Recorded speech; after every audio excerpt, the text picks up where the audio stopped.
नमस्कार विद्यार्थी मित्रांनो. आता आपण महाराष्ट्र इकॉनॉमिक सर्वेचा पुढचा टॉपिक स्टडी करूया, तो म्हणजे पाणी पुरवठा आणि स्वच्छता. तर आपलं एस-डी-जी गोल सगळ्यांना माहीत आहे. काय?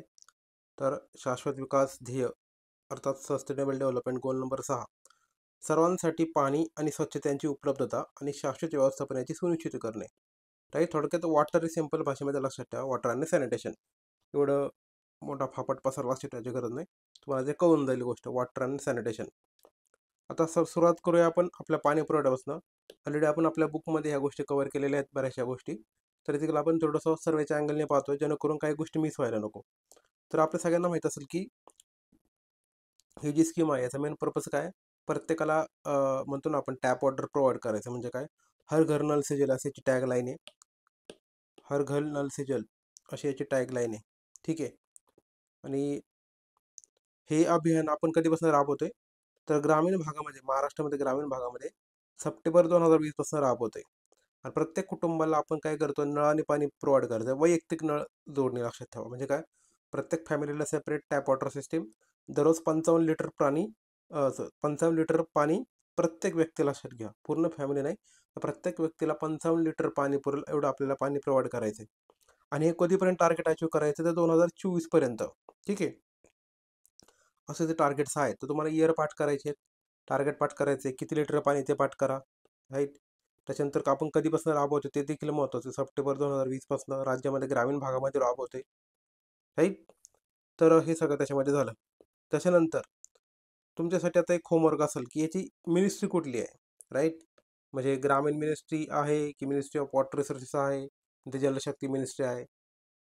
कुठली मिनिस्ट्री असेल तुमच्यासाठी तो होमवर्क असेल. ऑलरेडी आपण सगळ्या गोष्टी बुकमध्ये कव्हर केलेल्या आहेतच, पण जस्ट तुमच्यासाठी होमवर्क की तुम्ही मिनिस्ट्री आयडेंटिफाय करायची, कारण खूप महत्त्वाची स्कीम लक्षात ठेवा, जलजीवन अभियान. त्यानंतर मुख्यमंत्री ग्रामीण पेयजल कार्यक्रम, पाणी पुरवठ्यामध्ये सुधारणा करून लोकांना ग्रामीण भागामध्ये शुद्ध आणि पुरेसं पाणी देण्यासाठी, लक्षात घ्या ग्रामीण भागामध्ये म्हटलेलं आहे, ग्रामीण नावातच ग्रामीण.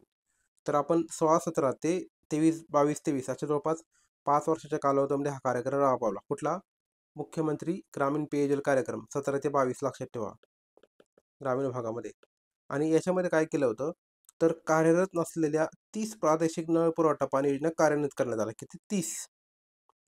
आणि मग जवळपास हा कार्यक्रम आपण 1 एप्रिल 2023 पासून बंद केला आहे. म्हणजे तुम्हाला वाटतं ना की किती वर्षापर्यंत होता हा? 22-23 पर्यंत. 16-17 ते 22-23. तर जवळपास हा 5 वर्ष होता, 5 ते 6 वर्ष होता. त्याच्यानंतर पाणी टंचाई निवारण कार्यक्रम. तर हा कार्यक्रम नेमका काय? तर जे पाणी टंचाई गावं असतात त्या ठिकाणी आपल्याला माहिती आहे पाऊस कमी पडतो का, त्यांना पावसाळा संपला की मग पाण्याची हाल चालू होते त्यांच्याकडे. तर त्यांना ऑक्टोबर ते जून या कालावधीमध्ये आपण काय करतो? तर पाणी प्रोव्हाइड करतो. मग आपल्याला माहिती आहे पाणी कसं करतो? टँकर वगैरे असेल त्या स्वरूपात, पद्धतीने. राईट. त्यानंतर पुढचं आहे ते म्हणजे अटल भूजल योजना. अटल भूजल योजनेचा फायदा काय? तर आपल्याला जे वॉटर टेबल आहे तो वाढवायचा आहे. म्हणजे काय? जे पाणी आहे जमिनीतलं पाणी वाढवायचं. तर त्यासाठी आपण काय केलंय? वर्ल्ड बँकची मदत घेऊन अटल भूजल योजना राबवतात. अटल भूजल योजना राबवत आहोत. तर लक्षात घ्या, वर्ल्ड बँकेचं याला सहाय्य लाभलेलं आहे. आणि कालावधी काय? तर 20 ते 25. म्हणजे काय? 20, 21, 24, 25 असा त्याचा कालावधी आहे. याच्यामधील जे एकदम असे ड्राय झालेले तालुके आहेत, म्हणजे काय एकदम शोषित झालेले, एकदम त्या ठिकाणी पाण्याचं उपसा खूप जास्त प्रमाणात होते, असे जवळपास 13 जिल्ह्यामधील 43 तालुक्यामधील 1333 ग्रामपंचायत आणि 1422 गावं. राईट. बघा, 13 जिल्हे, 13 जिल्हे, 43 तालुके, 1333 ग्रामपंचायत आणि 1442 गावं, असं याच्यामध्ये आपण ते करत आहोत, अटल भूजल योजना. याच्यामध्ये काय केलं जातं? तर मग पाण्याची पातळी वाढवण्यासाठी आपण प्रयत्न करतो. तर नेमकं काय केलं जातं ॲक्च्युली? सध्याच्या ज्या योजना आहेत ना, त्याच योजनांचं आपण अभिसरण करून आणि म्हणजे असलेल्या स्कीमचा वापर करून आपण पाण्याची जी पातळी आहे ते वाढत आहोत. त्याच्यानंतर पुढचं अटल पुनरुज्जीवन व नागरी परिवर्तन अभियान. आता याला शॉर्टकटमध्ये आपण अमृत म्हणतो, लक्षात घ्या, अमृत. तर ही ॲक्च्युली स्कीम आलेली आहे ती जवाहरलाल नेहरू स्कीमच्या जागी. राईट. तर जवाहरलाल नेहरू ही UPAच्या काळातली स्कीम आहे आणि अमृत ही जी NDAच्या काळातली स्कीम आहे. तर 15-16 पासून आपण अमृत स्कीम राबवत आहोत. तर पाठ करून ठेवा, कारण ही आयोगाला आवडणारी स्कीम आहे आणि याच्यामध्ये शहरी भागामध्ये पाणी पुरवठा असेल किंवा सॅनिटेशन असेल याच्या पायाभूत सुविधा प्रोव्हाइड करून द्यायचं काम करतो. तसंच प्रत्येक कुटुंबाला आपण खात्रीशीर पद्धतीने टॅप वॉटर सिस्टीम देतो, सांडपाणी व्यवस्था देतो, राईट. मग याच्यामध्ये किती शहर नेमकं समाविष्ट येतं? 44 लक्षात ठेवा.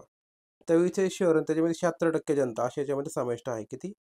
44 शहरं आणि त्यातून नागरी भागातील 76% जनतेचा याच्यामध्ये समावेश आहे. कुठली? अमृत योजनेमध्ये. तर हे अमृत नाव पाठ करून ठेवा. अमृत अटल मिशन फॉर माहित असेल तुम्हाला. Amrut Atal mission for rejuvenation and urban transformation असं त्याचा फुल फॉर्म आहे. त्याच्यानंतर मग आता अमृत 2 देखील आले. जसं अमृत 1 आहे ना, तसं अमृत 1 कधी आलं आपल्याला 15/16 माहिती आहे. तर आता अमृत 2 देखील आले. तर अमृत 2 अभियान आपण कधीपासून राबवतोय? तर 21-22 पासून 25-26 पर्यंत. आधीचं कधी होतं? तर 15/16 ते 21 पर्यंत होतं सर्वसाधारणपणे. नंतर आता ते कधीपासून पुढचा टप्पा घेतलाय तर 21-22 ते 25-26.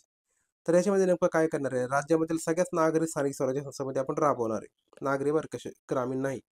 मग प्रत्येक कुटुंबाला नळ जोडणी द्यायची. त्याच्यानंतर जलस्रोताचं पुनरुज्जीवन करायचं. मोकळ्या जागेमध्ये उद्याने हरितक्षेत्र बांधायची आणि 44 अमृत शहरामध्ये 100% मल प्रक्रिया आणि मल निस्सारण जोडणी द्यायची. म्हणजे काय ड्रेनेज आणि सगळं ते सॅनिटेशन वगैरे असतं, ते सगळ्या गोष्टी करायच्या. नंतर पुढचं आहे महाराष्ट्र सुवर्ण जयंती नगरोत्थान अभियान. तर राज्यामधील ज्या काही ड वर्ग महानगरपालिका असतील किंवा नगर परिषदा असतील, नगरपंचायती असतील, या नागरी स्वराज्य संस्थांमध्ये आपल्याला पायाभूत सुविधा निर्माण करायची. सिंपल आहे, राईट. म्हणजे नगरपंचायत, नगर परिषद आणि महानगरपालिका वर्ग ड. तर याच्यामध्ये आपल्याला पायाभूत सुविधा तयार करण्यासाठी आपण काय केलेलं आहे? सुवर्ण जयंती नगरोत्थान अभियान हे आपण 2010 पासून राबवतोय. कधीपासून? 2010 पासून. बाकीचे काही इयर बाकी काही महत्त्वाचं गरज नाही लक्षात ठेवायची. फक्त 2010 पासून राबवते. ईड फॅक्ट त्याच्यामध्ये लक्षात ठेवा. त्याच्यानंतर आहे स्वच्छता. स्वच्छता नेमकं असं काय आपण काय करतोय? तर घन आणि द्रव कचऱ्याचे व्यवस्थापन करणं, मानवी मलमूत्राची चांगली विल्हेवाट लावणं, शौचालयाचा योग्य वापर करणं, उघड्यावर शौचालय बसायला टाळणं, हे सगळ्या गोष्टी याच्यामध्ये करायच्यात. आता पुढचं आहे सगळ्यात महत्त्वाचं म्हणजे स्वच्छ भारत अभियान. त्याच्यामध्ये देखील 2 क्रायटेरिया आहेत. एक आहे ग्रामीण आणि शहरी. तर ग्रामीण बघा, आपल्याला 2 ऑक्टोबर 2014 पासून आपण स्वच्छ भारत अभियान राबवतोय. आपलं टार्गेट काय होतं? तर आपल्याला सगळी गावं काय करायची? ओडीएफ अर्थात ओपन डेफिकेशन फ्री, हागणदारी मुक्त करायची होती. मग आपलं टार्गेट होतं की प्रत्येक कुटुंबाला ॲटलीस्ट एक शौचालय असेल. त्याच्यामध्ये मग काही कॉमन टॉयलेट देखील होती. देशाला आपल्याला हागणदारी मुक्त करायचं म्हणजे काय? ओडीएफ करायचे. देशाला कचरामुक्त करायचे आणि कार्यक्षम घनकचरा व्यवस्थापन पद्धतीचा अवलंब करायचा आहे. तर आपण पहिला टप्पा राबवला. जवळपास 19 पर्यंत आपले गाव बरेचसे काय झाले, ती ओडीएफ झाली होती. तर आपण दुसरा टप्पा कधीपासून राबवतोय? 20-21 ते 24-25 पर्यंत आपण दुसरा टप्पा राबवतो, लक्षात ठेवा, राईट. तर हे झालं तुमचं ओडीएफ आणि ओडीएफ प्लस. आता ह्या ज्या ओडीएफ भानगड काय असते, ओडीएफ प्लस काय असते ना, या सगळ्यांचे डेफिनेशन तुम्हाला खाली इकॉनॉमिक सर्व्हिस संपल्यानंतर तुम्हाला ते सगळ्या डेफिनेशन दिलेले आहेत. ते तुम्ही निवांत वाचायचे, म्हणजे होमवर्क असेल तो. तर ओडीएफ आपला पहिला टप्पा होता. ओडीएफ 2 हा तो सरळ दुसरा टप्पा आहे, लक्षात ठेवा, राईट. त्याच्यानंतर पुढचं आहे स्वच्छ भारत नागरी अभियान. सिंपल भाषेमध्ये सांगतो, ओडीएफ 2 काय असतं? आता नॉर्मल गोष्ट आहे. तुम्ही टॉयलेट बांधले, ठीक आहे. त्याचा टॉयलेटचा वापर करताय का? राईट. त्याच्यानंतर जे काही सांडपाणी आहे त्याची प्रक्रिया होते. ह्या सगळ्या गोष्टी ते पुढे जाऊन ODF plus, ODF plus plus असं त्याच्यामध्ये म्हणतो ना आपण, सर्व्हिस वाढत जाते. त्याच्यामध्ये आपण ज्या गोष्टी करत आहोत ना, त्यांची क्वालिटी वाढत जाते. तुम्ही जे करता त्या त्याच्यामध्ये अजून ॲडिशन करत राहतो आपण त्या ॲक्टिव्हिटीजमध्ये, राईट. त्याच्यानंतर पुढे ते स्वच्छ भारत नागरी अभियान. तर जसं स्वच्छ भारत ग्रामीण आहे तसंच शहरी देखील आहे. त्याच्यामध्ये देखील शहरांना आपल्याला ओपन डेफिकेशन फ्री करायचं आहे. आरोग्याच्या सवयी बदलायच्या आहेत. घनकचऱ्याचं व्यवस्थापन करायचं आहे. मलनिस्सारणचं मेन म्हणजे शास्त्रीय पद्धतीने आपल्याला व्यवस्थापन करायचे आहे. यासाठी आपण हे स्वच्छ भारत नागरी अभियानची सुरुवात केली. तर आत्तापर्यंत नोव्हेंबर 2023 पर्यंत आपल्याकडे 411 शहरं आहेत ना, त्याच्यापैकी 42 शहरं ही ओडीएफ झाली होती. 84 शहरे ओडीएफ प्लस झाली होती. 964 शहरे ओडीएफ प्लस प्लस झाली होती आणि 21 शहरे वॉटर प्लस झालेत. इन केस तुम्हाला विचारलं तर 411 शहरांपैकी किती शहरं ओडीएफ आहेत, ओडीएफ प्लस आहेत, ओडीएफ प्लस प्लस आहेत आणि वॉटर प्लस आहेत. तर ओडीएफ प्लस प्लस हा लक्षात घ्या, मोठा क्रायटेरिया आहे. म्हणजे मोठा अचिव्हमेंट आहे. म्हणजे आपल्याकडे जास्त शहरं ओडीएफ प्लस प्लस झाले असं तुम्ही लक्षात ठेवू शकता. म्हणजे हायर अचिव्हमेंट आपल्याकडे आहे. 264, नंतर 84, नंतर 42, राईट. नंतर वॉटर प्लस किती? 21 शहरं आहेत आणि शासनाने एकूण 311 काय केलेलं आहे? नागरी स्वारंजी सर्व संस्थांना महिला प्रक्रिया केंद्र उभारण्यास परवानगी दिली. महिला प्रक्रिया म्हणजे काय? त्याचे काही तुमचे सांडपाणी असतं त्याच्यावर प्रक्रिया करणे. त्याच्यानंतर पुढचं आहे स्वच्छ भारत अभियान नागरी अभियान जे आहे ना 2.0. तर नागरी अभियान 2.0च्या धर्तीवर राज्यातील सर्व नागरी स्वराज्य संस्थांमध्ये स्वच्छ महाराष्ट्र अभियान आपण राबवतो. जसं भारतामध्ये ना 2.0 तसंच महाराष्ट्रामध्ये देखील आपण राबवत आहोत 2.0. याचा कालावधी कधी आहे? तर 21 पासून 26 पर्यंत आहे. कधी 20-21 ते 25-26 पर्यंत आहे. आणि कचरामुक्त शहर बनवणे याचं हे प्रमुख उद्दिष्ट आहे. याचं कचरामुक्त सगळ्या सिटीनं आपल्याला कचरामुक्त बनायचे त्याचं मेन उद्दिष्ट आहे. नंतर स्वच्छ भारत अभियान ग्रामीण. तर ऑक्टोबर 14 ते 31 मार्च 2020 ह्या कालावधीमध्ये लक्षात ठेवा आपल्या राज्याला हागणदारी मुक्त म्हणून घोषित करण्यात आलेलं आहे. कधी? 1 ऑक्टोबर 2014 ते 31 मार्च 2020 या कालावधीमध्ये आपण काय केलं? जे काय अचिव्हमेंट केली अचीव कधी झालं? आपलं 18 लक्षात घ्या. 18 एप्रिल 18 आपलं ODF झालेलं आहे. तर 18 लक्षात ठेवायला इझी ना. 18-3-18 सॉरी 18-4-18 ह्या दिवशी आपण ODF झालेले आहोत ग्रामीण भागामध्ये. आणि शहरी भागामध्ये कधी भेटले आपल्याला दर्जा तो? तर 2 ऑक्टोबर 17 आपल्याला ODF झालाय आपला. राईट. 2 ऑक्टोबर म्हणजे कितवा महिना आला? 10वा आणि 17 इकडे 18-4-18 इकडे 2-10-17. ठीक आहे. लक्षात पण ठेवायला पण इझी. इकडे 2 ऑक्टोबर 2017 गांधींची जयंती लक्षात ठेवायला सिंपल आहे. राईट. तर आणि इकडे 18 एप्रिल 2018 आहे. 18 एप्रिलला काय असतं तुमच्यासाठी होमवर्क असेल त्याच्यानुसार तुम्ही तारीख लक्षात ठेवू शकता. ठीक आहे. तर 18 एप्रिल एक महत्त्वाचा दिवस असतो बघून घ्या एकदा. त्याच्यानंतर स्वच्छ नागरी अभियान 2023. आता स्वच्छ नागरी सर्वेक्षण म्हणायचं तुम्हाला. स्वच्छ नागरी सर्वेक्षण याच्यामध्ये आता बघा दरवर्षी काय करत होता हे सर्वेक्षण जारी करतात की सगळ्यात जास्त कोणी स्वच्छता अचीव केली. त्याच्यामध्ये मग भरपूर क्रायटेरिया आहेत की छोटं शहर मोठं शहर राईट. तसे भरपूर त्याच्यामध्ये प्रकार आहेत. तर ह्या याच्यामध्ये देशामधील 62 कॅन्टोन्मेंट बोर्डापैकी 62 कॅन्टोन्मेंट बोर्ड प्लस 4292 शहरांनी याच्यामध्ये भाग घेतला होता. त्याच्यापैकी 402 शहर हे राज्यातील महाराष्ट्र राज्यामधील होते.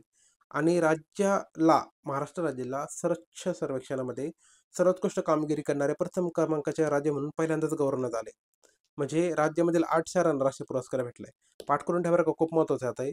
2023 जो स्वच्छ सर्वेक्षण आहे ना त्याच्यामध्ये देशभरातील जवळपास 4292 शहरांनी भाग घेतला होता. त्यापैकी महाराष्ट्रातील 402 शहरं होती आणि त्यापैकी महाराष्ट्राला पहिला क्रमांक भेटलाय ओव्हरऑल अशामध्ये कामगिरीमध्ये. राईट. आणि 8 शहरांना आपण गौरवलेलं आहे. तर हे महत्त्वाचे फॅक्ट्स आहेत.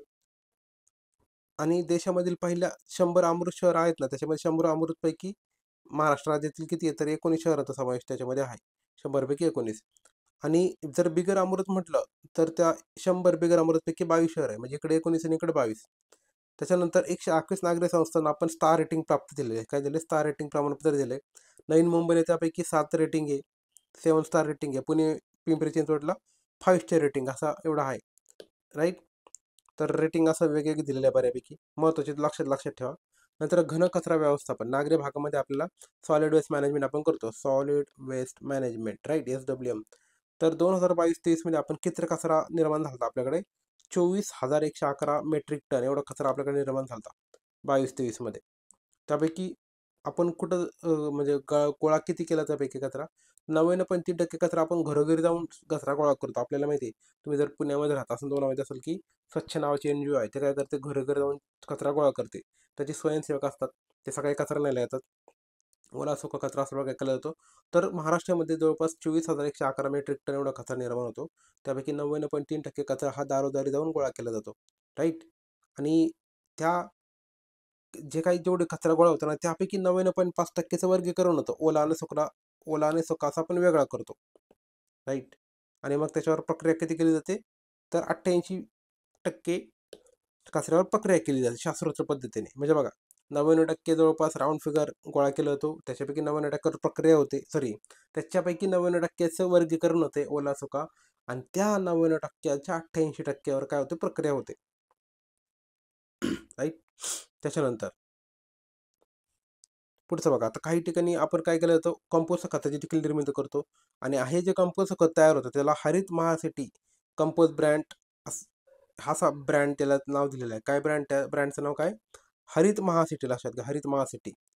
आणि इव्हन शहरांना देखील काय केलेलं आहे, हे कंपोस्ट ब्रँड वापरण्यास परवानगी देण्यात आलेली आहे. नंतर आहे महाराष्ट्र सुजल आणि निर्मल अभियान. तर आपल्याला महाराष्ट्राला कसं करायचं, सुजल करायचं, निर्मल करायचं, पाण्याने भरभरून आणि एकदम स्वच्छ करायचं. तर त्या दृष्टीने आपण हे अभियान चालू केलेलं आहे. तर याच्यामध्ये ह्या टॉपिकमध्ये एवढंच होतं, म्हणजे तुमचं स्वच्छ आणि काय तर पाणी पुरवठा आणि स्वच्छता ह्या चॅप्टरमध्ये एवढेच टॉपिक होते. बाकी तुम्ही कोअर बुकमधनं कव्हर केलेले असतीलच. पुन्हा भेटूया पुढच्या टॉपिकमध्ये. तोपर्यंत सगळ्यांना धन्यवाद.